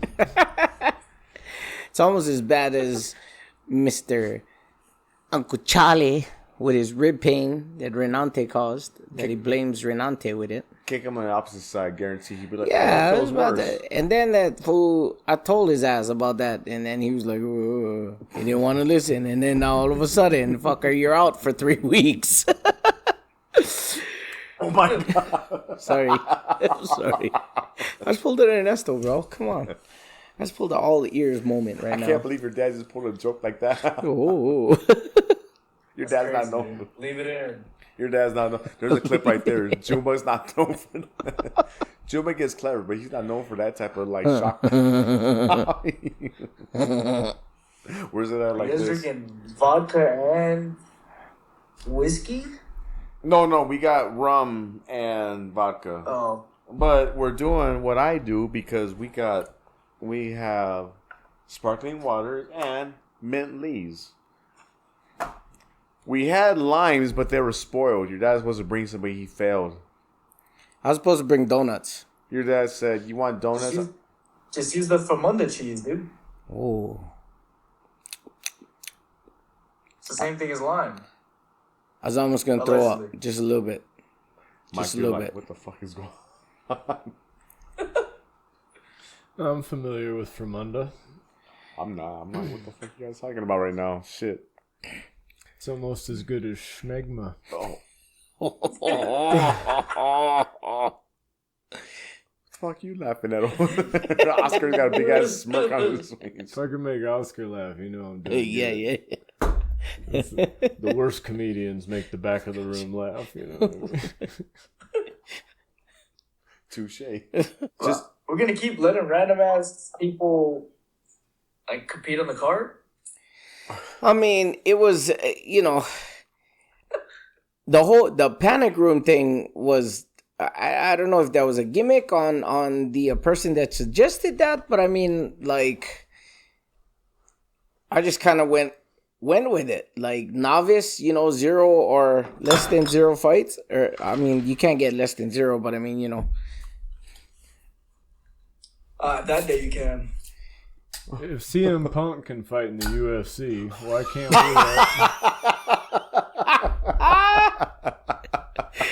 Damn! I'm just saying. Coach Mike. Touche. Dude. Touche. Is locked in, loaded, on point, not missing. Clip that. Anything. That Holy shit. That's the fucking... CM Punk can fight in the UFC. My man. That Think is... about it like that. That's why you my coach. Wow. I gotta take a drink for that one. Shit. They get 0-2. Yeah. They beat Owen that day. I still gotta say shout out to Ben Horsford and Ethan. What's his last name? Curly hair. Yeah, Ethan Furr for stepping up, because there was one guy that didn't show up, made all kinds of excuses. I don't want to mention no names, but your opponent... It was Alex. Oh, damn.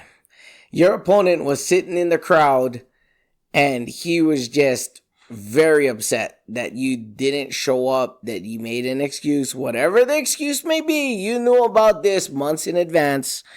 But, my man, I'm sorry to say. Damn. Some bitch assness. Oh, sorry. Bitch assness. Hey, salute for that, straight up. Because, my God. Brayden, you are a G for showing up and sitting in the crowd. Even though you didn't fight that night, you put in the work, you dropped the weight, and you're ready. You've not had no experience. You've only just, on the mat and sparred with Tofi a handful of times. And your professionalism showed. So we appreciate you, Rayeden. But Alex, That was gay, bro. I'm not mad. Tell him I'll fight him. I'm not on a live card, but I'll fight him like sparring and shit. I'm just disappointed. Just be like, hey, he's an old man. He's fucked up. He can't feel half his body, but he'll do it just to get He's you all ears. I mean, that might shun him away, though, as soon as he sees your ears. I'm not gonna lie. And then he hears me speak on his podcast, and he'll be like, he's a goofball. He's a pussy. He can't fight. And he'll be like, no, I can't. He's like a 5'9" black dude on Ozempic. Damn. I'm 5'10". Does the Ozempic work, both though? Minority. We came from the same background. Yay. He's black. Oh, no, that's going too far. We're canceled. All ears is canceled. Yeah, bleep that out, Oscar. I'm sorry. Oh, shit. Yeah, let's Blurb it. And just FYI, me and Isaac had a couple podcasts, and Isaac's just like, bleep that out, bleep that out, bleep that out, bleep it. That folding saga, I think, might have had the most bleeps I've heard. I believe you, Isaac. I was so entertained watching that at work, bro. I had to share it. Lemon moonshine was something else. That was the worst thing we've ever drank. Thank God you haven't tasted that lemon moonshine. Coach. Yeah, that was garbage. Oh God. I believe it. In the worst way. Brian. Every time I hang out with Brian, he's got some weird shit that I've never seen before. None of us have. You know, I've been knowing that guy for almost like, 20 years. He's like, oh, this is the new stuff out of Guam. And it's like, oh, what the hell? And you know what's fucked up is when you got those people that are like, just try it. Oh, is it good? I don't know. I'll do it. You know, that's not Brian. Well, he drinks it with you way before you tried it. And then on top of that, Auntie Ivy, you can't trust her either. Because everything, no matter how bad it tastes, what does she say? What does she say? It's not that bad. Yeah. See, that part. It's not that bad. Everything. Like, how can you trust like, Auntie Ivy, I love you, but you and Uncle Brian, you guys are destined for each other. And, hey, all I know is that those two are the best. The best. And I wish that we were blood related. I'm just going to say it. I wish we were blood related. I'm just going to say it. I wish we were blood related. At this point, we are. All of us is family. We've been with each other for how many years now? Shit. But, I mean, specifically then, I wish we were blood related. Oh, God. Junbug, we're close. We're like brothers. We need to make a trip back to Maui next year sometime. Junbug, you and me, we're like brothers. But yeah. Brian and I wish we were like literal blood. I don't blame you. I don't blame you. Fuck you. I don't blame you. They're out of everybody, like they're the most likable ones, man. Even Brian on his like worst day when he's feeling the most shittiest, he's still like the most likable. And you know who's most hateable? Who? TK. Oh God.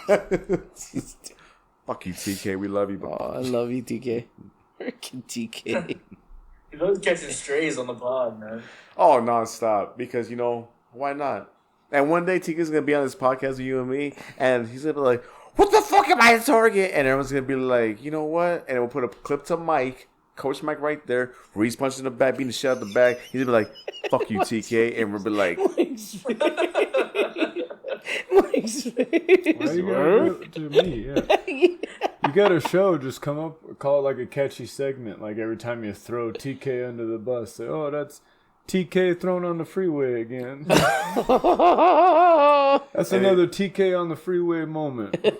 You know what, Mike? Nesto bus going over him. You might have just started a new thing. TK on the freeway. With the Nesto bus. You did this, TK. Rolling over it. You did this. Yeah, we were staying on topic so well, and also we just went into... Is what we do. Isaac, the podcast been going. We went over the whole dynamic. I'll send you the layout, and we went through it, not to a T, but it was like a guideline, and we went through it almost to a T. We hit you up. We get your appearance for the all ears, and what happened? You and me happened. My bad. No. When he says we described it almost to a T, he means it was going one way and then it completely went sideways. Just like a T. That's what it means. But in the best way. Yeah. If I might say so. Yeah. And she's not here anymore, so. What do you mean she's not there? We need a black belt to appear. Appear? Man.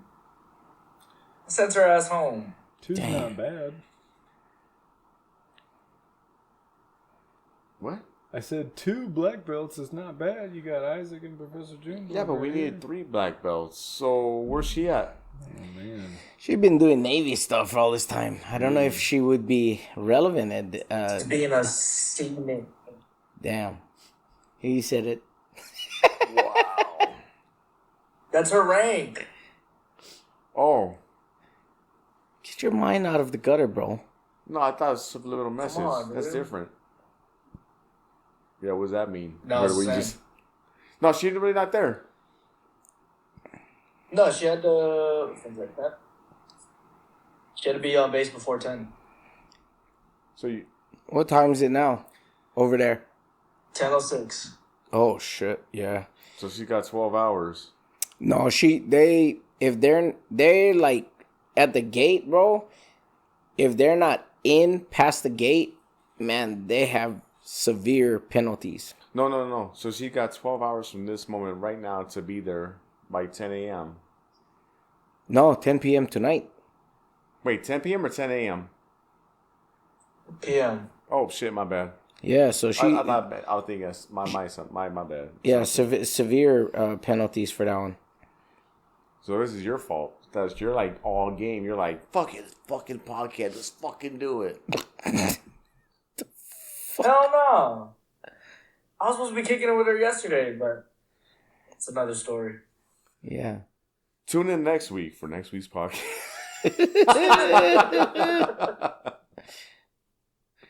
What do you want, Nesto? What is this round 4 stuff? You gotta explain this to me. The what? The round 4. We just finished round 3, right? If you guys want to give a little bit more about each subject. Mindset and fight IQ.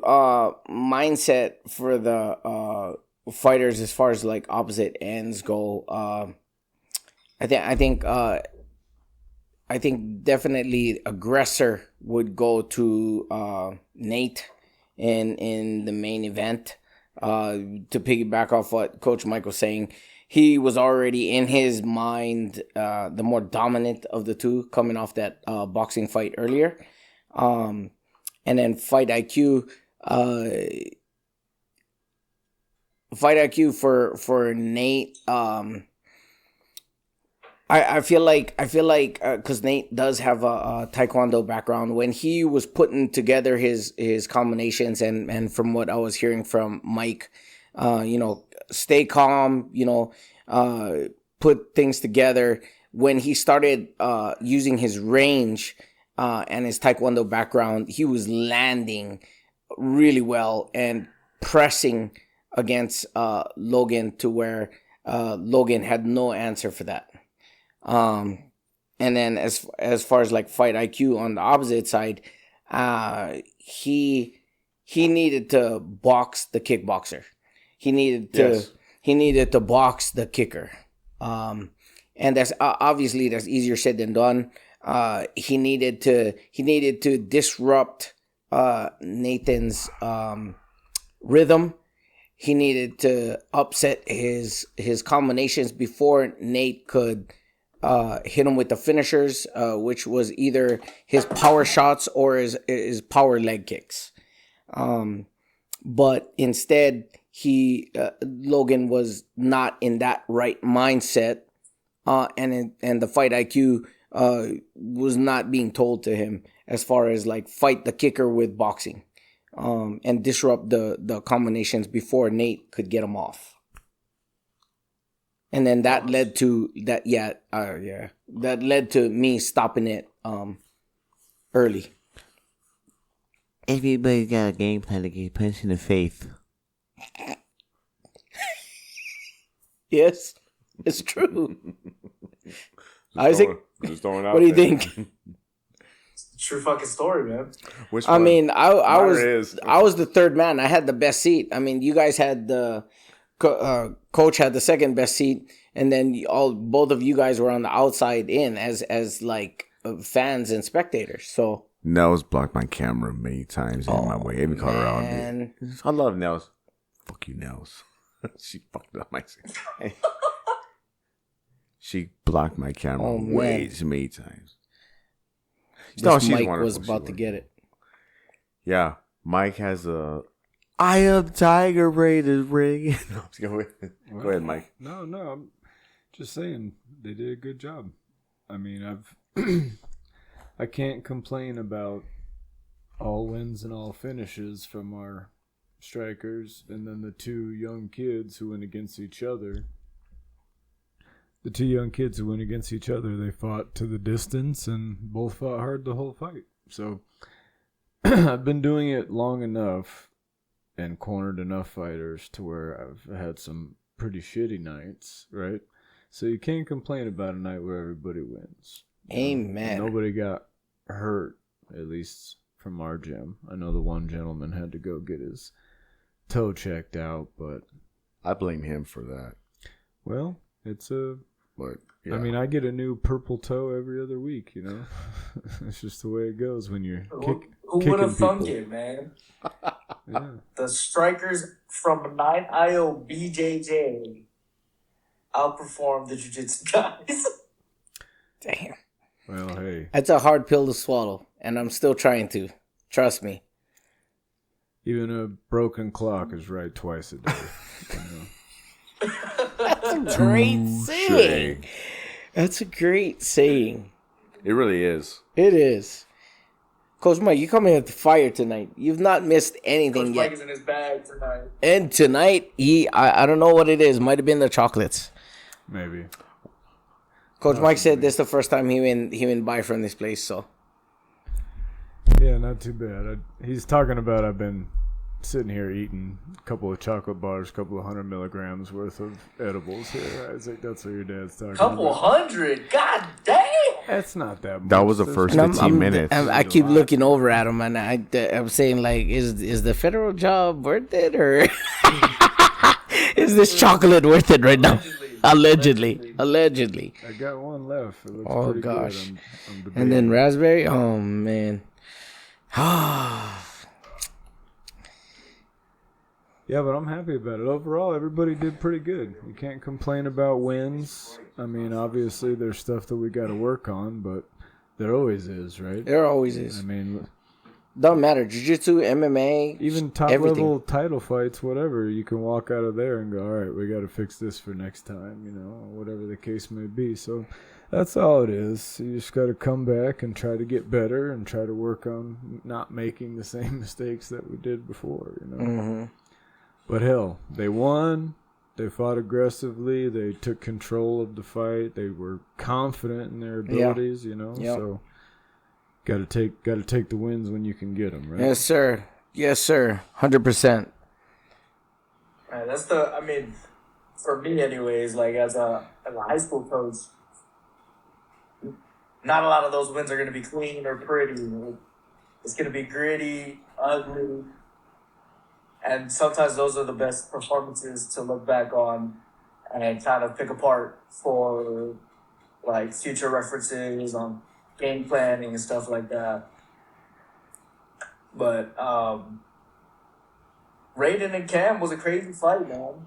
Yeah, we talked about Even- that. They did great, both of them. Yeah, Cam sparring for the first time 2 days before the event.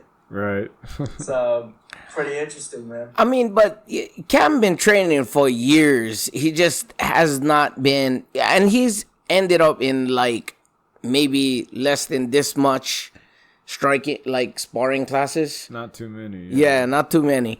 But I mean, I don't remember seeing him spar ever.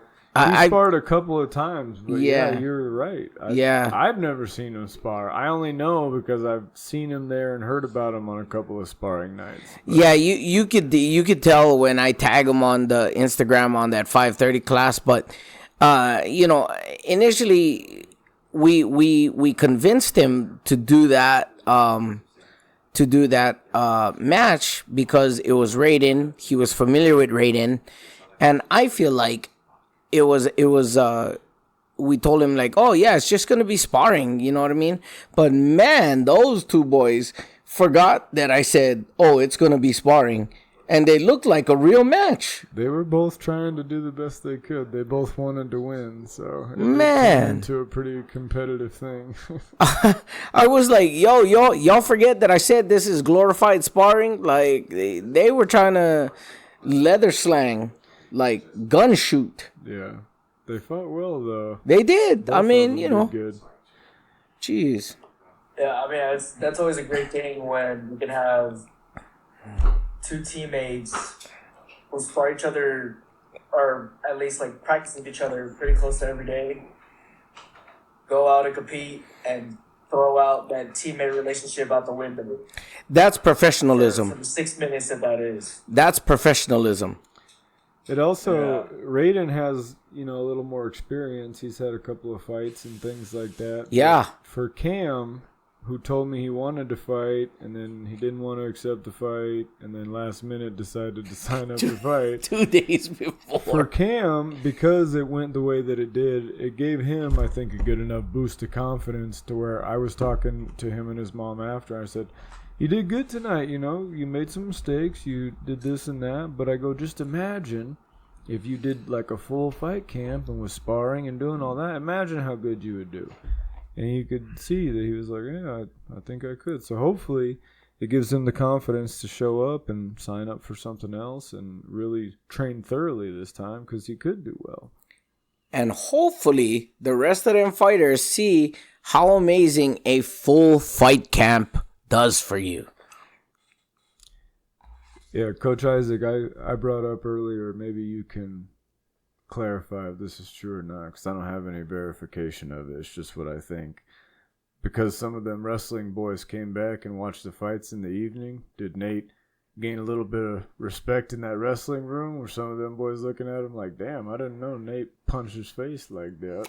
Especially on adults. So unfortunately,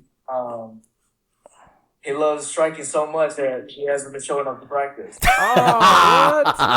That's not good. Damn it, Nate. And that's not a... To But be at the fair, same time, he he's hasn't not been going- striking all week this week either. So. Right, yeah. Yeah, he's not, in his defense, he hasn't been going to that either. But, I mean, I kick his ass every time I go with him. Yeah, but Just to assert a little bit of dominance, you know what I mean? that's what coaches got to do, unfortunately. Same with jiu-jitsu. If I end up with Nate, I cannot take it easy on that guy because he's such an athlete that I can't let him get one up. His mom's watching right now. I love you. I love you guys. Whitney Ohana, love you guys. Shannon knows. But- Miss Shannon tells us. She's like, don't take it easy. The on bill him. was Whip his $5,000. I only need $20. No, it wasn't. No, it was. That's added. Allegedly. That's a great fucking joke. Shit. And they fell for it till like. No, Nate, he will do amazing, because he is number one, consistent. Number two, he's a hard worker, and he listens. Yeah, he's very coachable. Yeah, like a lot of people that lose are think a little bit too highly of themselves. If I'm being honest. Mike, Junbug, Yeah, I mean, Tofi. look, I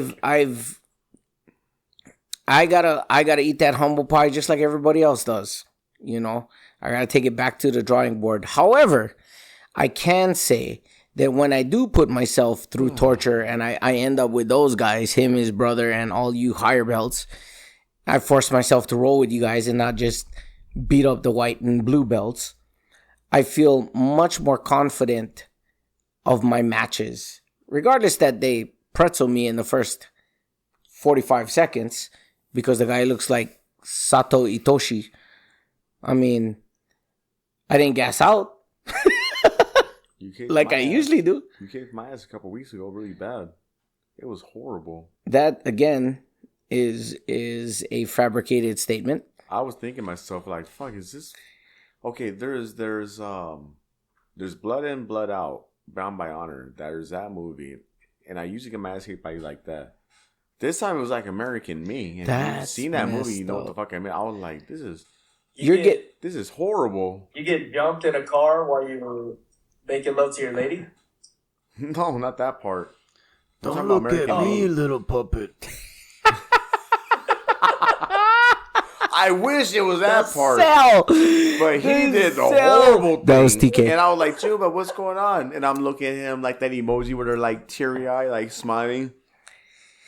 And your dad looked at me and he said, diplomacy's for coffee shops. And I was like, what does that fucking mean?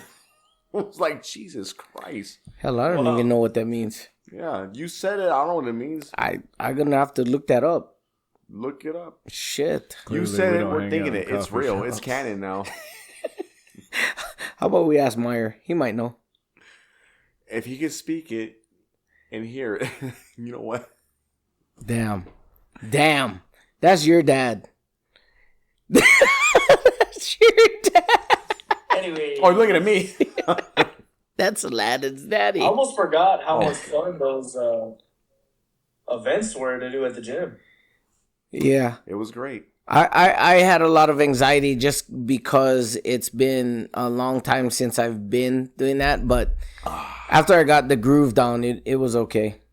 Yeah, you weren't even taking jokes either. We talked about it on our podcast last week. I told you a joke, and you looked at me, and you looked away, and you marched off, and I was like, damn, this is serious. I was locked in with Coach Mike. No, you weren't, because Junbug was like, man, that joke sucked. I'm going to go over here and talk to Coach Mike. Yeah, Coach Mike's got a better joke for me. Wow, thanks, Mike. You know what? You're an asshole. I'm just kidding, man. I'm sure it wasn't that So bad. he's my head Gym striking coach. tournaments Nah, in I'm the just day kidding. were kind of crazy. That part. We've never done that part, and you guys ran so much efficiently. As far as wrestling goes, don't do that. Because we said wrestling. Don't do that. I say because of that. You need to be excited. We're about 45 minutes over the clock. I mean, time flies when you're having fun. I agree. Wrestling part. Anything stand out a lot? Like, how did your Cheyenne wrestling team do?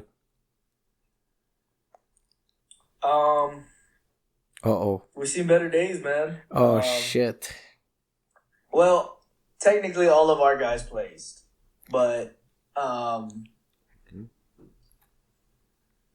think it was good to get their feet wet in the competition scene right now. Yeah. Today is November 1st.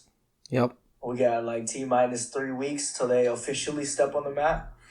Hey, shout out Coach Bayer for reffing that whole day. Shout out Coach Bayer. We had a 2-time state champ 4A on the mat Saturday, or 2 Saturdays ago, whenever it was. And he got his ass whooped in the first period in the final. So I won't go too in depth just in case he watches, but maybe it'll be good to hear for him. What's his name? Allegedly. Technically, he's a minor, so I can't say his name Yep. on this platform. Mm-hmm. But Not yet. Don't worry, I'll say it. But like it up. Like 1 leg equals 1 burpee, guys, because his shoes are left at the academy. And if you guys like it up, that is 1 burpee. What are we at right now for shoes? Let me just take a look real while quick. he looks that up, yeah, I mean it was a great. Let's see. Essentially preseason tournament for the guys. We are defending regional champs for our region, so Nice. Go them Shields. to go out there and compete. Yo, he's at 27 likes right now, guys. Like it up. Like up his shoes right here. This is his shoes right here. That's a great picture that we see. How can I Good job. white New Balances, go on the 9th Out BJJ page. Got the new pals. It is the 3rd picture if you click on our IG profile. And that's as of November 1st. Yep. When you see this in like 27 5 likes. days, you'll be like, oh, it's the 3rd picture, but you'll see a fucking pair of titties hanging out. You'll be like, what the fuck No, is this? don't do that. Don't do that. Or you'll see a pair of cock and balls. You're like, what the fuck is this in the Speedo? Your dad. Is that Josh Barnett? We don't know. CM Punk. Gosh. Damn. All right, so No, yeah, I think it was a good strategy to bring in those wrestlers because our guys have just been practicing with each other for the past couple months. So Yeah, at least they get different different guys, yeah. faces and different bodies is good. So pause. pause. It's like eating a banana on FaceTime. That happened today. Allegedly. Let the record show, chat. My dad FaceTimed me. It wasn't on record, so Eating nobody a knows. banana. I didn't make eye contact, plus I broke the banana off the banana. The fucked up part was Just know he held it his one. whole face was in the frame. and the whole banana was in his mouth. And you know what, guys? This fucking i17 Pro fucking thing. Even if you move, that motherfucker follow your ass. I didn't know that shit. Coach Tiana fucking just told me that shit today. And then I was like, you know what I mean? I tried to move out the eating the banana and making eye contact. No, that motherfucker followed me. He didn't try to move out the way. Family. I did. Matter of fact, he moved in frame. I did not move out of it to the right. That's funny. If it was recorded, it would have been documented. Allegedly. All right, guys. I recorded it. All right. So we can do this all night. That's great. Absolutely fine. But we're going to run out of space soon. And this podcast has gone into a 2-part again, even though it was on track to be a part 1. But Already? But Junbug fucked that up because Junbug did what he always does. Isaac, you know what I'm talking about. Hey, look at he's over here like. So real quick, anything else you want last comments? We'll start with Mike, Junebug.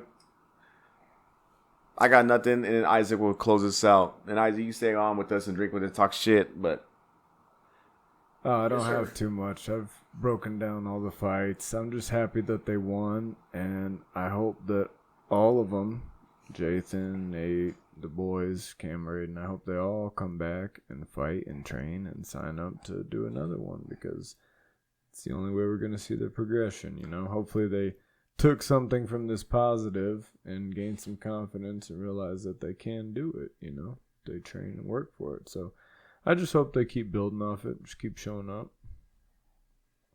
I hope the Panic Room people sign up and join. Hey, they come on back, you know what I mean? Like, I mean that sincerely. Yeah, I have a present for Mr. Ben and Mr. Ethan.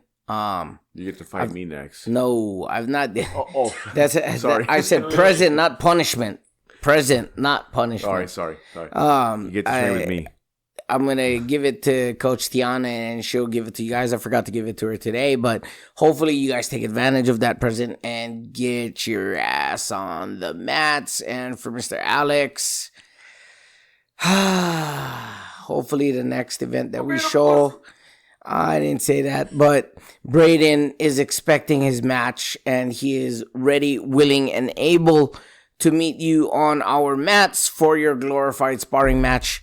Thank you, everybody. Thank you, all of 9,000 BJJ coaches and staff for, again, helping put on an amazing event for Brawl-O-Ween. Thank you for Halal Kale Hoku and Kalo Bowls for setting up that day and serving the amazing food. Thank you, friends, family, and supporters for coming out, paying tuition, and helping us raise funds for everything. Thank you, fighters, coaches, and participants, and all support staff for making that Brawl-O-Ween an ultimate success. And please come again on our next event. Mahalo. Guys, there's going to be links in the description below, and as we keep updating shit, more and more links below. Sorry. And Juma's on a, thank you guys, emotional roller coaster. Like, comment, subscribe, All Ears Podcast. But like Juma always says, we'll see you guys on the mats. But as for the All Ears Podcast, Isaac always does the end note. I just want to say thank you. Stay sharp. Stay humble. Isaac, close us out. Thank you guys for watching. It's been the All Ears Podcast. I do want to say thank you to all the 9,000 staff. That event would not have been the same without you guys. Straight up. And we love you all. Mwah. Make sure you guys like, comment, subscribe. Follow all the socials. We'll see you guys next week. Peace out, motherfuckers. Show